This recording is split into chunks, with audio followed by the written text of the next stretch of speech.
1. Last week, me, female, and my boyfriend went to a museum in the city. We had parked the car down the street in a fenced-off lot beside a parking garage. The museum also had an ice rink nearby, so we planned to go skating afterwards. Our museum passes came with vouchers for the gift shop, so we weren't going to waste them, and wanted to drop our items off in the car before going skating. We had to cross and walk a little bit up the street to the museum to get to the car. So we walk a little bit up the street. Then, once we're across from the lot, I notice a man standing towards the edge of the fence. He's being kind of weird, pacing back and forth, looking over at us and looking around everywhere else, and back and forth between the two. We were the only other people outside in this particular area at the time, and while BF and I are both pretty strong and he could fight someone easily if it came down to it, neither of us are very big. So I was pretty freaked out and decided to put my phone away just in case. I didn't want to cross so close to him, but before I could say anything, the traffic cleared and my boyfriend has started crossing the street. As we're crossing, we walk diagonally so we don't walk right up to him, but he starts walking towards us. We reach the other side, and I figure he's going to ask us for money or something, because he looked like there was a chance he could be homeless, but he doesn't. He doesn't say anything. He just starts walking in front of us in the direction we're going, and keeps looking back at us to make sure we're going in the same direction. By this point, boyfriend had realized something is off with him too.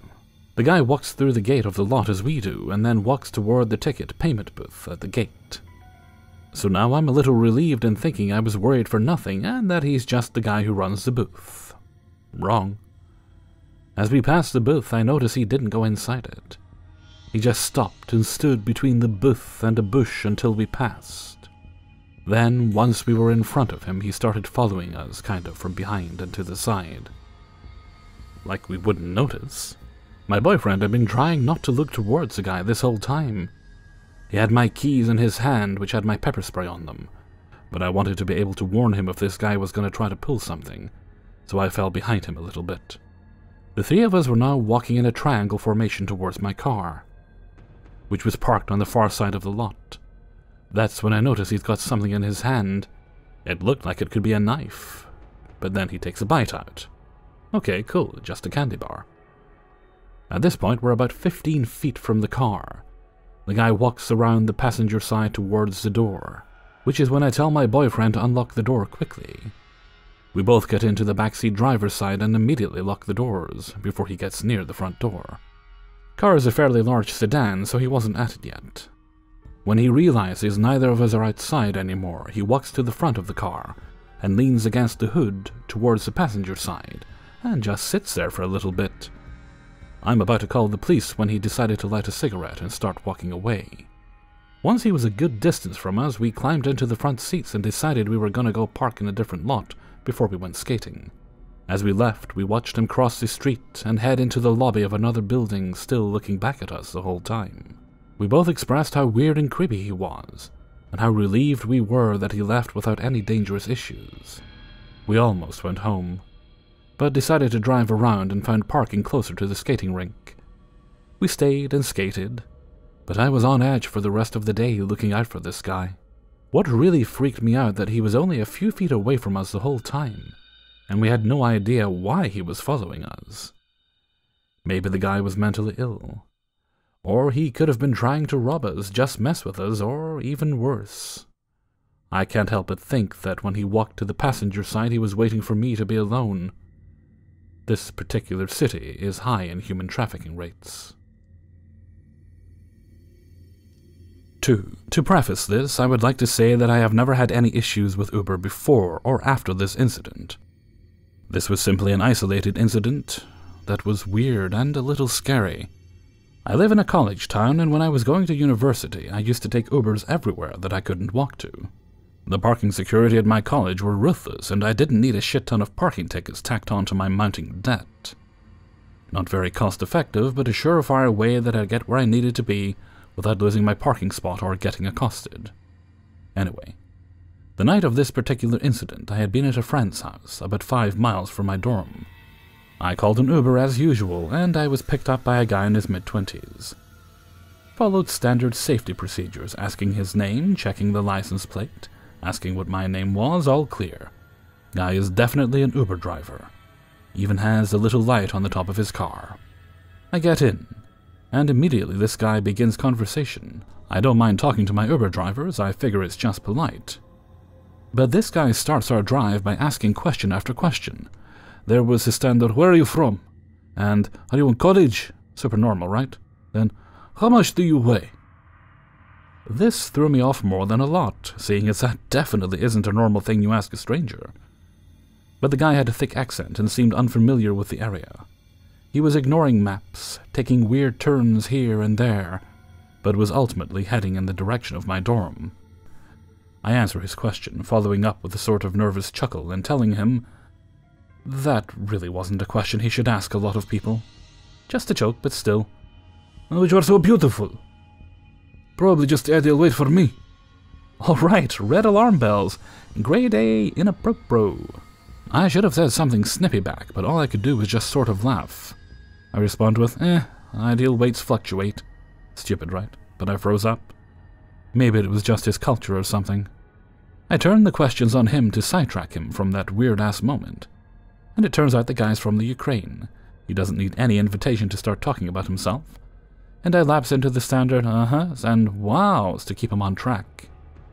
Honestly, this trick works really well when you straight up can't avoid someone who might be flirting with you. They get so caught up in themselves that they forget you're listening. However, this guy seemed to take me asking vague questions as me taking an interest in him. He starts staring at me through his rearview mirror, catching my eyes for uncomfortable amounts of time. He's still driving. But I notice that we're starting to take a super roundabout way to my dorm. Of course, I'm nervous now. The roads are deserted, it's late as hell, and I'm alone. But I try to brush it off as a culture thing again. Maybe I got too chatty, maybe it's my outfit, etc. I pick up my phone and pretend to text, and this guy takes the cue to pry further. "Do you have a boyfriend?" "Yep, we've been together a year." "Well, you ever want to try the market out? You're so young." "No, we're really happy." "It's a shame. Really a shame." He's still trying to maintain eye contact, leaning towards the back seat. I hummer something in response, and to my joy, I see we're fucking finally approaching my dorm. The guy super slowly creeps to a stop at the curb, and I belt out the standard, "Thanks for the ride, I'll rate you 5 stars," and go for the door handle. This guy fucking hits the lock bottom. I'm locked in. I whip my head around at him, and he's turned all the way around in his seatbelt off and grinning like he just won the lottery. I freaked out. "Your doors are still locked." He ignores me, still grinning, and asks bluntly for my phone number. I decline as politely as possible, even though I feel like knocking his lights out. "No sale," he asks again, this time more forcefully and adding, "I would really love to get to know you better. I can meet you right here tomorrow if you want." Once again I decline, reminding him I have a boyfriend and he most definitely would not like that. "So, you're not allowed to have friends? It can just be friends. Lots of girls around here have friends." At this point, I'm in full-on panic mode. What he said sounded innocent enough, but he was borderline cornering me into the back seat and was boring holes into me with his eyes. I was afraid he'd drive off with me if I said no again, and I had no means of fighting on me. I'm tall, 5'11", but my limbs are like noodles. This dude had biceps like basketballs. There was no way I'd be able to fight him off. He asks for my phone number again. I don't decline, but blurt out, "Unlock your door!" He starts to protest, but I repeat myself, pulling the door handle a couple of times. I raise my eyebrows at him, trying to give him my best entitled bitch face. "I said unlock it!"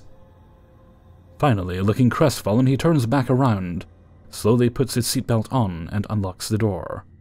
I bolt out of the car, slamming the door, and break into a sprint until I'm safely locked into my dorm. I'm freaked out for another hour or two, but I'm able to go to sleep. I woke up the next morning to a text from this guy who told me I was the most beautiful woman he had ever met, and how he wished I hadn't left the car. Immediately I block him and report his Uber. Haven't heard shit from the guy since. So, Ukrainian Uber driver, let's definitely never fucking meet! 3. Okay, so this experience took place in Nepal in June. I traveled there with just 6 other students who were all girls from my college to do a volunteer internship there. just outside the main city of Kathmandu.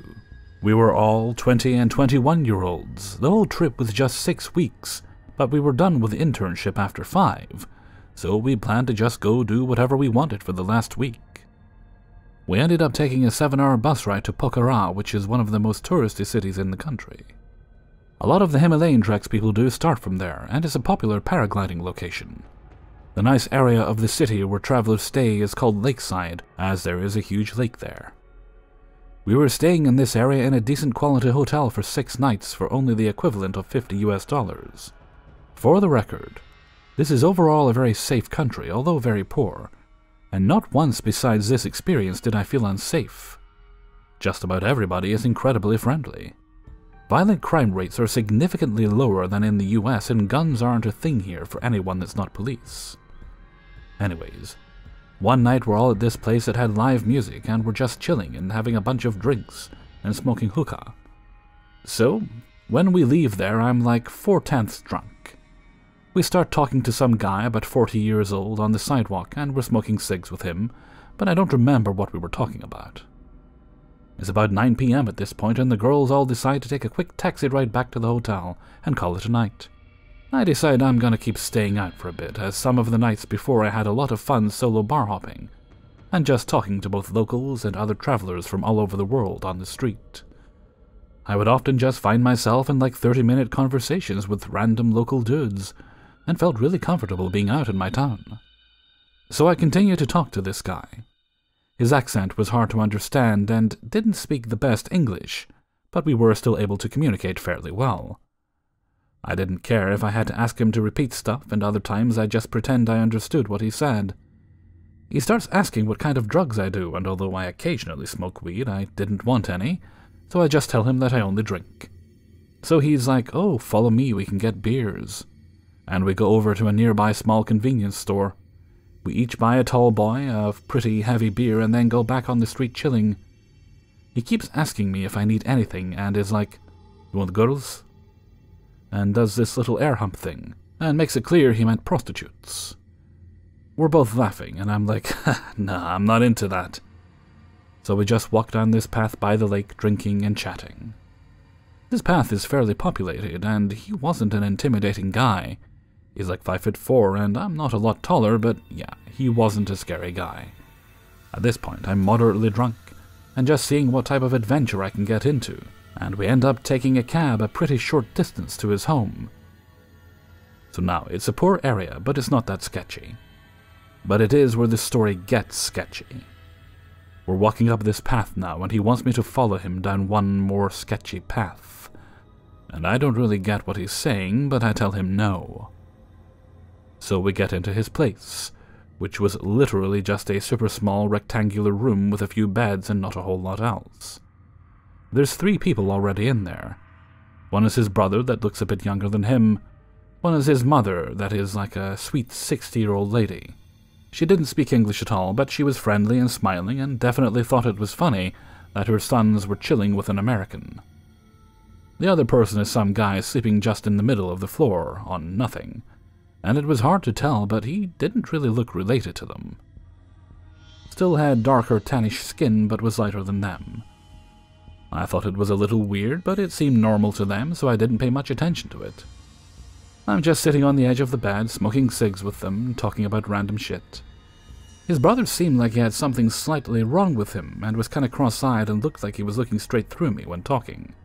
I took a selfie with him smoking a cig, as I would do this sometimes with random locals because it was funny. Anyways, they started asking me to drink this stuff in a jug or something. It's hard to remember what it looked like. But they were saying it was liquor from this one nearby mountain. I was skeptical, so I was like, "No, you drink." He said something about how he doesn't drink liquor anymore after the earthquake or something. Then his brother is like, "Watch," and starts drinking it, but I was trying to see if he was just pretending to drink it, and I couldn't really tell. I still have a bit of my beer left, and I told them I'm good with just that. So the guy's like, "Just have a little," and pours a small amount into my can. I was still pretty relaxed, but they could sense I was kinda skeptical, and one of them asks me why I'm afraid. But he says it like, "afraid," in his accent. So I just play dumb laughing, and I'm just like, "I don't know what afraid is." At this point, I tell them I gotta go back to my hotel, and me and the original guy leave and get into a taxi, and I tell them where to go. I still got this beer in my hand, but I didn't drink it anymore, but kept holding it throughout, just so he wouldn't bother me about it. I still knew the general area I was in, as I got a pretty good sense of direction, and the cab takes a left when it should have been a right. I tell them it's the wrong way, but the original guy insists it's the right way. I'm like, whatever, maybe it's quicker. But also I'm thinking WTF as we start going deeper into the city. Eventually we do end up on the main lakeside strip, but we're going way down it a lot farther than my hotel is. I tell him, but he doesn't care, and was saying to relax, and that we're gonna go sightseeing or something that didn't make sense because it's night. They start playing Justin Bieber, thinking I'd like it. But I'm still in the back, low-key pissed. Now I'm sitting there like, fuck, something bad is gonna happen, and I just ruined the trip for everyone. And I didn't have any phone plans, so could only contact people if I had Wi-Fi. We get past the end of the lakeside strip, which is the farthest I had previously been on other days. The road then curves around the lake and turns into a dirt road heading outside the city. And there's not many buildings past there. We drive down this for like 5 more minutes and then stop in the road and get out. There's finally a bunch of some buildings a bit ahead, but not that many. So the guy starts walking towards those, saying to follow him. And at this point I'm like, no? And walk back over to the taxi, telling the driver I didn't ask to be over here. The guy realizes I wasn't following him, and walks back over to the car and starts talking to the guy in Nepali for a minute, while I'm standing there. They say they'll take me back for what is the equivalent to $15. I'm pissed, and I'm arguing with them to bring me back for free. I tell them I'll walk back instead of paying that, and I start going. I knew pretty much where I was, but it would have taken a little over an hour to walk back to the hotel. He tells me no, it's too far, and after a bit more arguing, I get them to agree to $5. They drive me back to the hotel, thank God. And when I'm paying, I give him the $5, but he was like, I thought it was $15. I was like, boy, we agreed on the lower price, and I give him $5 and get out. But the original guy gets out with me and wants to go into the hotel, because he says he needs water. It's about midnight now. The lobby is basically outdoors, and I point him to the water jug, and I was able to go upstairs to my room without him following me anymore. I ended up throwing up once back, partially from being a little drunk, and partially from being freaked out by wondering where that guy was taking me. It's something I'm gonna wonder for the rest of my life. There's a small chance the dude could have led me to some fun shit, but he progressively gave me a more sketchy vibe as the night went on, and I trusted my gut feeling. I still don't know if the taxi driver and the guy knew each other or not. I could have got robbed or kidnapped or something, and maybe the guy on the floor had been drugged by the drink they wanted to give me, but who knows. I could have just been paranoid, but trusted my instincts. Overall, I don't necessarily regret it, because I played my cards right. I do stupid things when I'm drinking sometimes, and it's good that I stopped when I did. The whole trip was awesome though, and you're safe as long as you don't do stupid shit like me. It's one of the coolest countries, and I hope to go back. What do you guys think would have happened if I kept following the guy?